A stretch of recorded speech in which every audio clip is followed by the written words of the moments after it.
Watching this on Facebook, if you're watching this on YouTube, eating babies by the pound, relax. It's a joke. Nobody eats babies. That's weird. Well, the reason I'm on your screen today is in this binder, I have some questions about certain phrases from Obama's news conference in regards to the fiscal cliff and gun control. I'm going to be doing this video in parts. Part one is really going to focus on the gun control aspect. So, we're going to go through the first 5 things that really caught my attention. Alright, let's start off with the awkward and alarming things Obama said in his news conference, huh? Number 1. Every day since Sandy Hook, more Americans have died from gun violence. Question. Why hasn't someone realized Americans die every day from stupid things like cars, bees, nuts, horses, and worst of all, ignorance? Should we ban these things for all people or just the people who can't drive or are allergic to bees or allergic to nuts or kicked by horses? Ignorance can't be banned due to the lack of conversation caused by said ignorance. Other than like-minded people in older generations, sorry 30-somethings, not many people can hold a conversation, let alone a thought, for more than, what was I saying? Oh yeah, number 2. And if there is even one thing that we can do to prevent any of these events, we have a deep obligation, all of us, to try. Now here's my question for that one. When Obama says all of us have a deep obligation to try and prevent these things, does he mean government officials, police, and military officials also? Or does he mean citizens only? I mean, it's kind of weird, right? But remember that this news conference was about a couple things, gun control being one of them. The other, the upcoming fiscal cliff. Gun control, as we all know, is a controversial issue at the moment due to the slippery slope that it resides on. On one side of the slope, you have those living their lives using guns for legal, sport, hunting, and survival needs. The other side of the slope has those living their lives on a path of much shadier and questionable use of their guns. Now, from time to time, though, their lives intersect. And those living legally with guns are forced to compromise their freedoms and rights as citizens of their country, and all the while, the government grows more powerful due to a few bad people. From that point, the Constitution, our country's written guidelines for how the founding fathers wanted the United States of America ran. It's nothing anymore. Our government now, they look at the Constitution and they laugh. They take little bits of it and wipe their butts with it after they take a shit and they're done with the $100 bills. Oh, I'm out of hundreds. Give me part of the Constitution. Give me the Bill of Rights. Give me the Bill of Rights. We don't need that anymore. But really, all we're doing is trampling on the memories of our founding fathers' wishes. And personally, I can't think of a time where the states in the America I live in have been united. I mean, we've always been divided about one thing or another. Hell, our country has Democrat and Republican. And yes, there's a bunch of other political affiliations, but why do we only have those main two that are really in focus? Division. It's crazy. Anyways, back to things Obama said that caught my attention. Number 3. And it's encouraging that people of all different backgrounds and beliefs and political persuasions have been willing to challenge some old assumptions and change some long-standing questions. Before I read my question, I have a disclaimer. I am not a religious zealot, nor am I here to preach. This is based on personal belief and research. Question. Is this a sign of the Antichrist as referred as referred to in Revelation, or is this the beginning of the greatest conspiracy to date, the New World Order? For those of you unfamiliar with the New World Order, it's nothing to do with wrestling. Sorry, rednecks. It's more like a carefully developed and thought out plan to create a one world government, bank, currency, and military. Sounds great, right? Wrong. Alright. Remember when we were children and we would use our imaginations? This is that part of the video. Imagine a world where we all live in different sectors based on region. Now imagine that world with the citizens having little to no freedom. Also, add to that world only the police, military, and government holding all the power. A little scarier now, and based on my beliefs, this is the direction our country is headed. First, we become a police state. Occupy movement. Pay attention.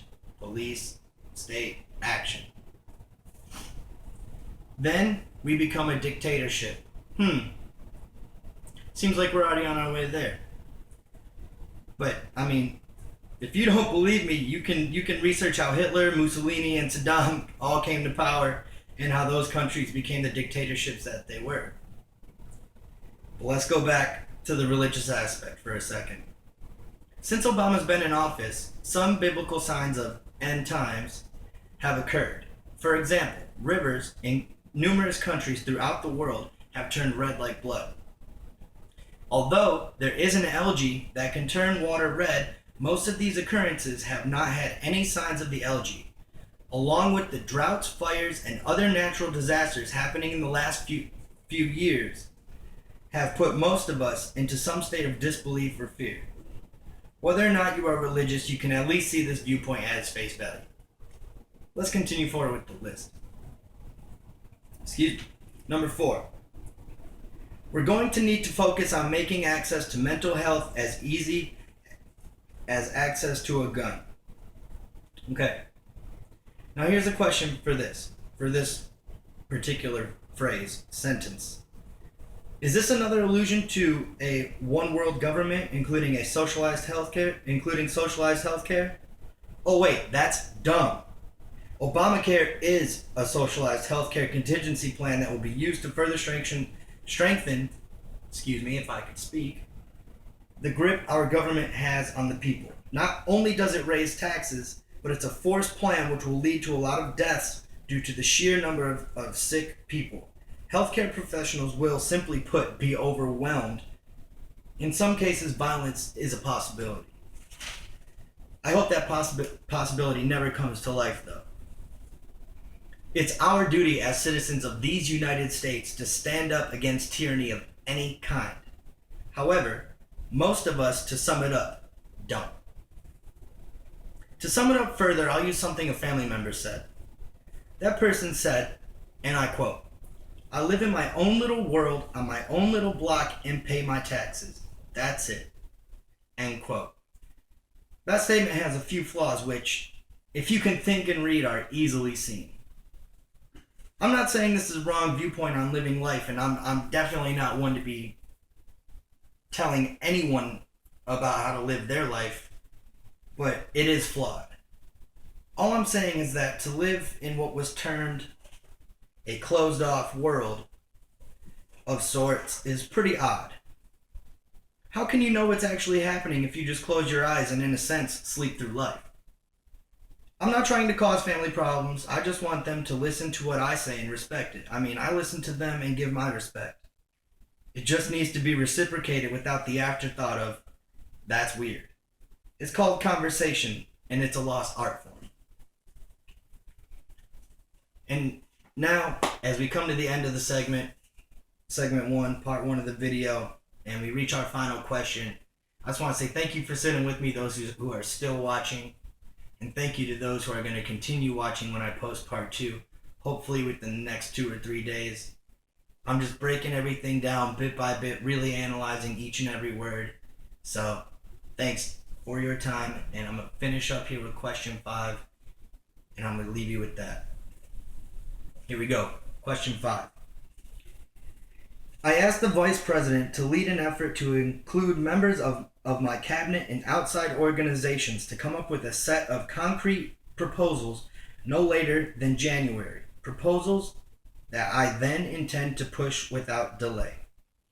He's speaking on gun control proposals here. Now, yes, they're trying to ban the military-style assault weapons, but you can do the same amount of damage with a pistol. I mean, how fucking stupid is our government to think that, oh, it's only assault weapons? But really, we just need to educate the people more on how to use their guns, because, frankly, the kids coming up in the world today, they're all going to be serial killers. Here's my question, though. Does this mean martial law is going to be put into effect for the reason that sportsmen, hunters, survivalists, and regular citizens will stand up and fight for their birthrights as U.S. citizens? One of which being the right to bear arms. The Second Amendment states that, and I quote, "A well-regulated militia being necessary to the security of a free state, the right of the people to keep and bear arms shall not be infringed." Let's go ahead and break down the Second Amendment. Militia is the base word of military, and we, the people, make up said military. With that being said, a gun ban would be unconstitutional according to the Bill of Rights. Also, if it passes, the security of the state would be in jeopardy, which by definition of the Second Amendment would allow us to keep and bear arms to defend the free state. In this case, that state is the United States. However you view this, state does not mean a single state. Being the Constitution was written in the late 1700s, you'd have to look at the style and context of the language. British English is much more of a colonial style, so state would mean the entire area resided in. Also, the last line, "shall not be infringed," is indicative of an inalienable right. Inalienable means it cannot be repudiated or taken away. Yet here we are in a predicament regarding the taking of that right. Something isn't right here. Maybe it's time for us as free-thinking people to combine all the best ideas from us, the people, and write out a citizen's plan for the country. This could be the rantings of a crazy person, or this could be an alright idea. Who knows? Well, that's the end of that for part one. Once again, thanks for watching. I'm Dave. I'll see you in part two.